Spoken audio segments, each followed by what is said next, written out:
AWS CloudTrail is a service that we can use for auditing, and it tracks the API actions that we're performing in AWS. So we have AWS CloudTrail. Now, this actually audits API actions, as I just mentioned.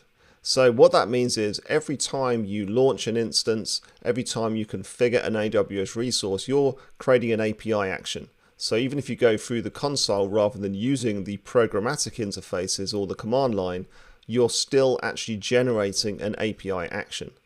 And CloudTrail can record all of those API actions. So for example, if you configure AWS Direct Connect, you might be performing the API action to create a BGP peer or delete virtual interface.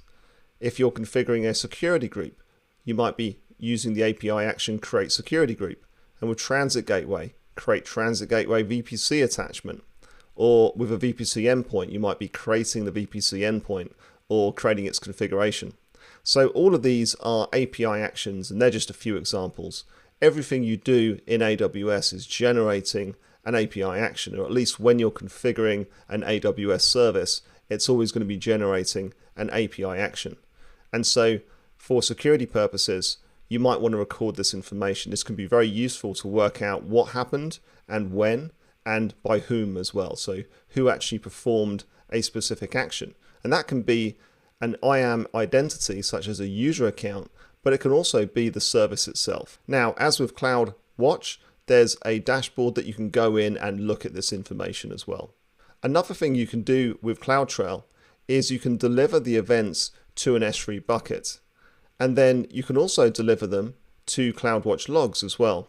So this can be really useful if you want to run analytics on your data. So for example, you might export this information to an S3 bucket, and then you can use a service like Amazon Athena to perform SQL queries to find information in that data. So that's what CloudTrail is. And again, I just want to show you briefly through the console to give you an idea of how CloudTrail works.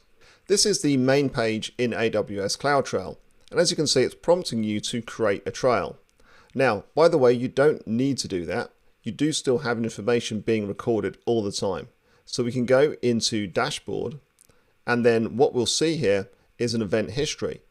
Let's just click on view full event history, and let's see what we've got. So we can see a series of events that have happened, and you can see who actually performed the event, what the name of the event is, the time, the source, the resource type, and the resource name.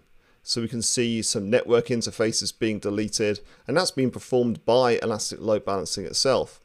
If we scroll down a little further, we can see that my user account has actually performed some actions to create a listener, register targets, create a target group, and a load balancer. So all this information gets recorded, but the way that you can actually retain it for longer and create a history or be able to export it somewhere, that's when you do need to create a trail. So let's come down to trails, and I don't have a trail in this region. So let's click on create trail. I'm just going to call this my trail. Now you can enable it for all accounts in an AWS organization. I'm not going to do that at this stage. You can create a new S3 bucket or use an existing one. I'm just going to leave it to create a new S3 bucket, and it's just going to create the bucket with this name. We can enable encryption if we want, and if so, we'll need to specify a KMS key or use an existing key if we have one. I'll just leave that off to make things easier. We next up have log file validation. This is about the integrity of your log files. If you enable this, you'll be able to find out if your log files have been modified. We can enter SNS notification information, so we can create a topic if we want to, and then we can come down and also enable CloudWatch logs to monitor the trails and notify us when certain events happen. I'm just going to click on next, and now we get to choose the type of events. So we've got management operations, which are the operations that are performed on our resources, and then we have data events. This is the operations that are performed on or within a resource. We can then choose which type of events we want to actually see. So management events are what we were looking at before, and by creating a trail, we'll see these, but we'll be able to keep them for longer than the 90 days that you get by default in CloudTrail. With data events, you can get quite high volume activities here, so it can generate quite a bit of information. For example, you can use it to monitor S3 for operations such as get object and put object. So I'll leave that disabled, and we're going to choose the activities we want to log, and we're going to have read and write.